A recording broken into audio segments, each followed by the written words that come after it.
Why, hello there, Leo, and welcome to your December messages. I'm Victoria with Align Soul Tarot. This is a timeless message for all Leo placements found within your birth chart. Let's get right into it. So, first and foremost, I want to talk about some channeled guidance that I have for you. We'll talk astrology, we'll pull some cards. And there's no coincidence ever, as I like to say, of when I do my readings. There really isn't. I try. I try to make a schedule, but life be lifing. Let's be honest. But what's so interesting, Leo, is that as of now, as I'm recording this reading, Mars in Leo is stationing to go retrograde. It's at 7 degrees. And I bet you've been feeling this momentum. Mars in your sign, especially I think Mars in a fire sign, is highly compatible. We might debate here that other signs might not feel so beneficial. But to me, even if it's malefic or benefic, there's a lesson. You know, I was just talking to a friend this morning about this actually. You know, the tensions that we're feeling with these squares and oppositions between, Jupiter and Gemini and Mercury and Sun and Sag. And then we have this square off to Saturn and Pisces. Yes, there's tension. And I try to reframe. And I talk about this a lot in my readings. If you're new to my channel, hi, welcome, I'm Victoria. I talk about reframing a lot. Because ever since Virgo season, that inner critic turning to our inner coach, this whole concept came to me. And now I'm like, I can't let it go. This is something that we have to live by, especially during these times. We have a lot of movement that's occurring. Neptune is also direct as I'm recording this December 7th. So, pulling the sleepies out of our eyes as Mars is going to descend. But again, it's all perception. And, we can get ahead of ourselves with this mercurial retrograde energy, Mars retrograde. So it is about slowing down, and especially for you, Leo. Again, there's no coincidence that I'm recording your reading today, but whenever you find it, right, it's meant to find you. But let's wrap that whole statement up that I made, right? Let's not get ahead of ourselves.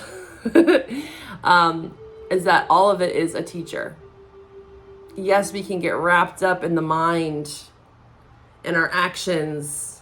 Which way do I go? What am I doing? What's happening? It does kind of feel like something's right around the corner for most people. And another astrologer I just actually saw on Instagram. You can follow me on Instagram if you want to get to know me a little bit more personally. It feels like you're running in a dark stadium. No lights, and you have no idea where you are or where you're going, but you're just running. And I was like, wow, that's a pretty interesting imagery of how people can feel. And I myself can empathize, but again, reframe. Not that I'm trying to avoid, but we can spiral very easily at this time. And I feel like the greatest teacher, again, within this T-square with Saturn, Mercury, Sun, and Sag, and Jupiter and Gemini, all mutable, by the way. So there's flexibility here, even with squares. Again, it's all divinely orchestrated. Is that Saturn takes the top of that. Saturn is going to overrule any of this Mercury jib-jab, and Jupiter and Saturn, like I've been talking about for quite some time, they're father-son dynamic. So they kind of like to butt heads a bit. But with this mutable energy, Pisces, Gemini, I feel like there's a little less tension, but it can get really diluted with mutable energy too, because it's like, oh, we can just kind of relax into all the things, and lots of spectrum. Gemini, Pisces can kind of get lost. But I feel like Neptune direct today, also in Pisces, is going to bring us a bit of understanding, is a good way to put it, of the lessons that Saturn is teaching us at this time. Because Saturn really is front and center within this dynamic. They're the gatekeeper, right? There's another reader I just watched. Saturn is Father Time. He's the gatekeeper between the past life and this life. And karmic debt, pay up, pay the piper. So I got for you patterns. These are just some guided messages that I get. I sit with your energy. I see what wants to come out. It may resonate, it may not. Sometimes it connects with the cards once we pull some, right? I saw patterns. I saw fabric. I saw like an intricate tapestry with lots of different patterns, and I saw triangles. Okay, triangle is fire. Okay, so the triangle symbol is very strong for you right now. And you know, the 3 points of that triangle is what creates fire, Mars and Leo. Heat, fuel, and oxygen. And I saw the heat as Mars and Leo, the fuel is Sun and Sag, and the oxygen is Mercury and Sag. So there's this very fire water dynamic that we've been feeling into since last month during Scorpio season, and I see it as just a volcano. And that's kind of this feeling of tension, like what's happening, like running in a dark stadium, whatever way you want to see it. I see it as a volcanic energy where you can feel something bubbling up below the surface, and this could be literally external pressures or internal. And you feel like something's changing, something's shifting, Pluto in Aquarius, right? But you just don't know what. You can see it, there's signs, there's symbols and synchronicities, okay? Especially for you, Leo, I think it's going to be very important for you to pay attention to signs and synchronicities and patterns. Okay, Saturn, what karmic patterns, thoughts, beliefs, actions are you manifesting in your reality? Okay, what patterns are you noticing? Where you're finally like, okay, Sherlock Holmes here, figuring it out. Neptune directs. Oh, light bulb moments, you know what I mean? That kind of thing this month. Sag season is 9th house, right? So it's very awakening and liberating, but we can get trapped in like arguments, tit for tat, you know, my way or the highway type of thing. So we got to be mindful of that. I also have a Chiron series that I'm working on. Again, Sag represents Chiron, the wounded warrior, 9 of Wands energy. And that part of our chart, and I'm an evolutionary astrologist, I believe that we are not bound or fixed to our chart, although it holds a wealth of information. We have free will. We have karma to pay off, to move into dharma, to understand the evolutionary act of living and breathing and being. So we have so many chances and risks to take in this dance of life. So those are some things that I got for you. And I also saw like Japanese culture. Maybe you are Japanese, or I just saw someone like in the traditional kimono with the white makeup, you know, lots of this kind of Japanese kind of fabrics. It was a very beautiful image actually that I saw. And then I got the song Maps by the Yeah Yeah Yeahs. Wait, they don't love you like I love you. Maps. I can't sing in the morning. I just woke up, by the way. But I'm going to link it below. There might be some lyrics or meaning for you there. We'll see. Again, these are self-focused readings. All the better if love shows up. You use your intuition if you feel guided to, you know, watch the love reading that's linked below. Or if, say, a message comes through here that you feel like is someone else around you, okay? All right. So, Leo in Mars. How's that feeling for you? Again, it's going to be retrograde until February 23rd, I believe. So settle into this a bit, okay? And it's not a bad thing. I feel like the external planets, Neptune, Saturn, Pluto, okay, they're taking front and center for us to really feel what's been going on below the surface, that eruption of energy, because we can feel that it's peaking. And it is because a lot of these external planets are being activated.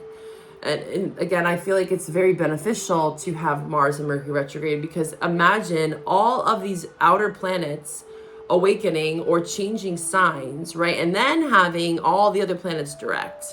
Like the energy is already pretty high. The frequency is very high. We're also at the sun peak, sun cycle, right? 2025. And I have links below about solar flare guidance if you're new to this kind of stuff, okay? And whatever other links you can find below. I have a Mercury retrograde reading as well below, and my website if you want to book a reading with me. So Pisces is going to always flavor your 8th house. Okay. And 8th house is, again, what's hidden.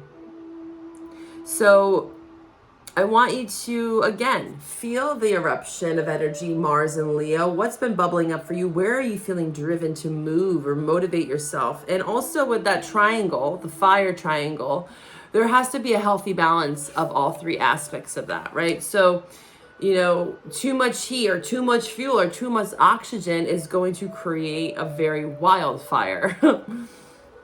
So yeah, balance. You know, we're going to balance it out. Saturn's helping us balance things out, okay? And then I got the movie How to Tame a Dragon. Dragons could be of significance to you as well, Leo. All right, let's get into your reading. Let's ring the bell to clear the energy. I know it's 11 minutes in here. Take a second to absorb this information. Leo, my lovely Leos, let's step into your body, your mind, your body, your spirit. Calling in your guides, your angels, my allies, my ancestors, to be here now in the space that we get to create together, okay? Leo. Let's pull from the Tarot, the Mind's Eye Tarot. What a beautiful deck. I'll show you this. This was gifted to me. Oh, and my little paper there. Let's see what we got for Leo. Leo, my lovely Leos. Also, I have to mention, you know, you probably heard this before. Pluto and Aquarius is in your 7th house. Aquarius is your opposite. Oh, and actually, I forgot to mention, Venus just entered into Aquarius as well. So we have this Venus conjunct Pluto. A bit seductive, let's just put it that way. As I said, Pluto, guess what shows up for you? Death. So there's a lot of 7th house right now for you. Yeah. Partnerships. This doesn't have to be intimate ones. But Pluto conjunct Venus. Oh, very mysterious, seductive energy. And it's massive transformation. So it could feel like an internal struggle at times with the pressures of Saturn, these square offs with Saturn for you, Leo. But use that fire, utilize that fire. Utilize it right now. Even if Mars is retrograde, it's still benefiting you, okay? You know, I'm seeing like the violet flame meditations. I'm actually going to write that down. I'm going to put it below. The violet flame meditation might help you balance out this energy a bit, okay? Let's see what else we have for Leo. My Leo. Whoa, there we go. Leo. Lovely Leos. Yeah, you got the 7th, 8th, 1st.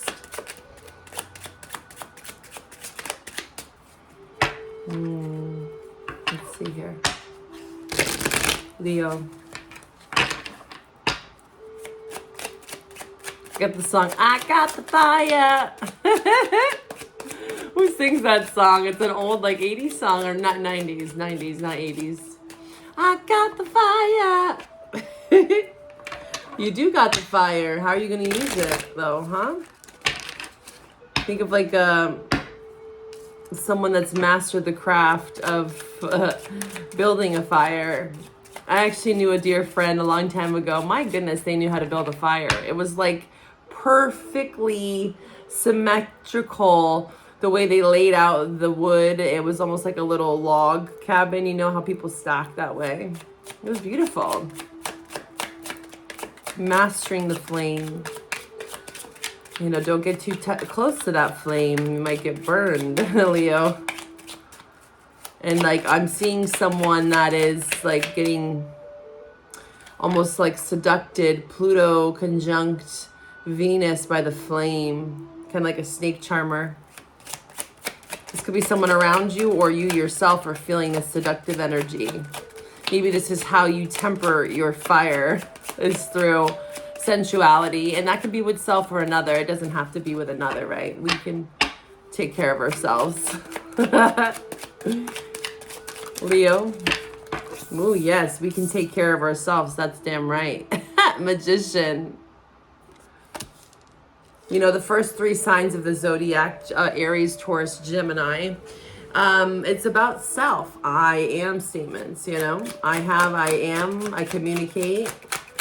I take in knowledge. Mercury is very much about taking in knowledge and creating a story out of it, out of their own perspective. Magician utilizes all forces. They themselves are the ones that hold the tools and the resources that they've collected over time of lessons learned, hermit, death. You have 3 major arcana so far. Let's get one more card for Leo. Leo. Okay. We get the 6 of Swords and the 4 of Wands in reverse. And we have the 4 of Pentacles. So 2 4s here. 4 and 6, even numbers. These could be of significance to you. The 9, the Hermit.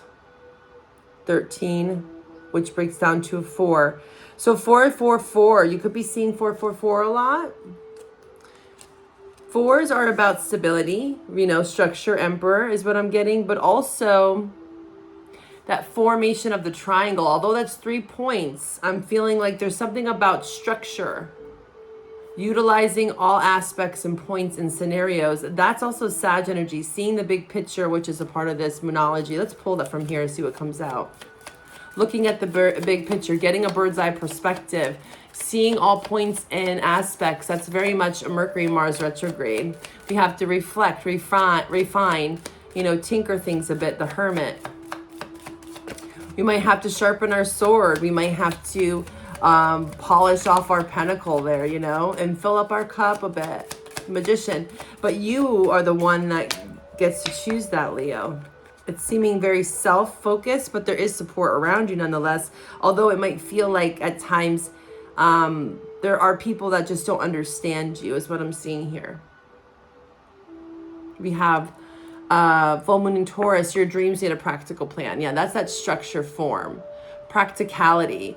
It's like I'm seeing someone like that. It's like a craftsman. Sorry, my camera's been a bit wonky with this Mercury retrograde. That's the one thing that's been acting really weird for me, and I might get tongue-tied. I feel like for you with the 4s showing up here, you could be thinking about home renovations for some. Where do you belong? People within the home, dynamics within the home. These would be really close friends and family, especially if you celebrate the holidays, right? You know, you might be spending time with family during this month. But some of you don't have that. And that could also be a point of friction where you feel like, where is my home? Where are my people? Who can I actually rely on that's going to understand me? Because again, Aquarius right now, Venus in Aquarius, Pluto in Aquarius, it's highlighting your 7th house. So naturally, there is going to be some things that come up, especially because, again, you have that 8th house influence too. It's what's hidden. And the 8th house is very, again, it's like solar plexus. I'm seeing the solar plexus. There's a lot of solar activity for you, working on your confidence, knowing how to take the lead and knowing when you have to be in charge of your own initiation, 6 of Swords. Knowing when to move on from people that are not creating stability, right? You need more practical plans here in your life to create this change. Death, Magician, Hermit. And I think for you, when it comes down to money, you know, for some of you, you could literally be thinking about moving with the 6 of Swords, 4 of Wands in reverse, changing homes. But it comes down to resources. And the 4 of Pentacles, this is Capricorn, is saying like, you might need a penny pinch a little bit. You need to make more plans and strategize, which January is the perfect month for that. Capricorn season is all about planning. It's Saturn, right? And again, the square off to Saturn is this really kind of like slapping. It's like a slapping you on the wrist to say, I see someone like window shopping. You know, they want to go buy these gifts for friends and holidays, whatever, you know, or just want to spend something on themselves. And they're like, nope, can't do that right now. Nope, look away. I want to go out with my friends. There's something about reserving money a bit because there is a bigger picture here. There's something that you are planning. And it came maybe into fruition or an idea, an aha moment, revelation around the full moon in Taurus, which I do have a reading on my channel. You can find all my playlists below for my Mercury retrograde, full new moon readings, eclipse readings. You know, these are all cycles and they're all truly timeless. I want to clarify this death for you. What is this death about? What is this death? You know, Saturn and Pisces, man, it's, yeah, I feel it for you. Oh, justice. Things are going to be justified in this process. Hold on, there's too many cards. Ace of Swords. Yeah, things will become very clear for you about where you can time manage the Hermit. You might be feeling like you need to kind of, again, reserve yourself, reserve your energy to create more peace and harmony in your life. Here, Six of Swords. Six of Swords is Aquarius as well. The Death card. The Lovers. Wow. So this could literally be a change in dynamics here. Or a new way of loving, a new way of thinking. But for you, mainly, Leo, the ones I'm tapping into, it's more about where's my stability? 4, right? The 4 is stable. 4 of Wands is Venus and Aries. We have Aries here, Aquarius, Capricorn, Gemini, Virgo, and Scorpio. A little bit of fixed, cardinal, and mutable. And the Lovers is here to say, again, a lot around self, even if you are in a partnership. And again, the love reading is linked below if you want to go deeper into a love message. The Lovers to the Death is saying like a new way. Yeah. A new way of loving. There's that Emperor. I knew it was going to come out for you. There's that structure form. And this is something that's been a theme with Saturn and Pisces, right? Because Saturn, again, is structure form. 4 of Pentacles is Capricorn energy. Very reserved, tangible, physical, earth. And then Pisces is formless. It's the void. It's very abstract. Shapes and symbols and synchronicities. It's like the master puzzle. It's like a 5,000 piece puzzle. And you're like, I'm going to get really aggravated here.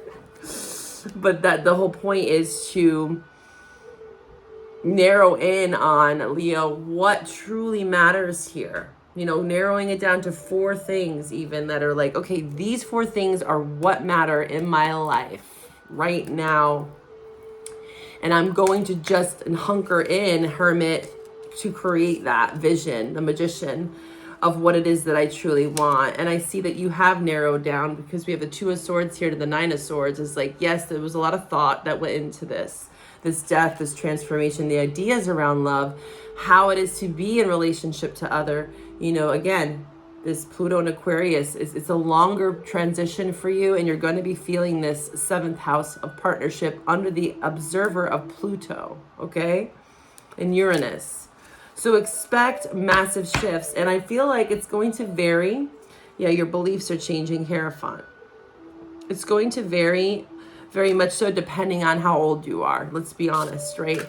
I feel like with this placement of Saturn right now, it's kind of squaring off to Jupiter and the Sun and Mercury, is that depending on if you've had your first Saturn return, or maybe you're going through your second, that your first Saturn return is around 28 to 30 years of age, and then your second is 58 to 60 years of age. And the time in between is also very crucial, and before, of course.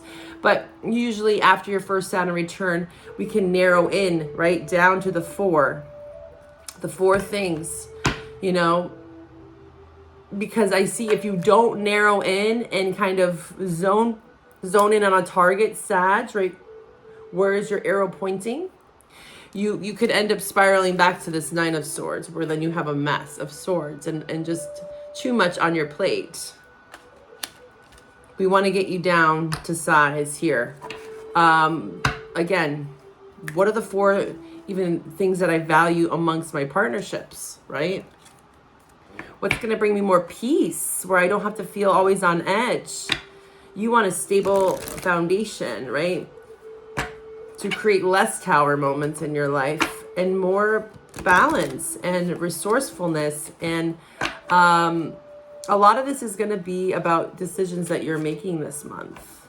It seems like you're kind of in the driver's seat, and the choices that you're making don't have to be all at once, Hermit, you know? I see as you let things go around past relationships, ways of loving, ways of being in the world, relating to people in general, you're going to get more clear around where you're going here. You really are. All right, let's see what signs you're going to be dealing with in your love reading. These could be transits, aspects, months, energies within your chart or theirs, right? So let's see what energies are surrounding Leo in love. Water. Pisces, Cancer, Scorpio. Taming that fire a bit, you know, with the fire triangle there. You know, you always need a bucket of water on the side. Water can be your friend, even though you might not feel that way sometimes, you know, as a fire sign. Also, where do you have water in your chart? Or again, you're dealing with a water sign.